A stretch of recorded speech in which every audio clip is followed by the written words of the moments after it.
দেখুন, পরিবর্তন হলে কিছু তো নড়াচড়া শব্দের মধ্যে হয়। আমার মনে হয় আস্তে আস্তে সব ঠিক হয়ে যাবে। কিছু তো পরিবর্তন হওয়ার দরকার আছে। আর যাদবপুর একটা এক্সেপশনাল, ওটা একটা আইল্যান্ডের মতো। ওখানকার যারা আন্দোলন করে, রাজনীতি করে, তারা ভাবে এটা ভারতবর্ষের বাইরে একটা কোনো জায়গা।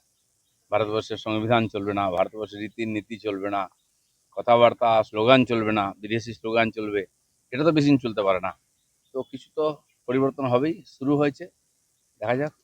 অধ্যাপক, ভাইস চ্যান্সেলর তাদেরকে ঘেরাও করে রাখা, শিক্ষাক্ষেত্রে পড়ুয়ারা শিক্ষাক্ষেত্রে এই নজির থেকে বেরিয়ে আসবে কবে? এই কালচার তো রক্তের মধ্যে চলে গেছে, আর যারা এটা অপারেট করে তারা ভাবছে এরকমই চলবে।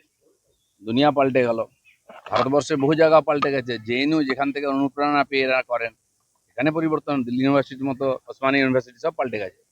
এখানে শেষ লড়াইটা চলছে, দেশ বিরোধী গতিবিধির চূড়ান্ত পর্যায়ে পৌঁছেছে এখানে, আর পরিবর্তন চাই।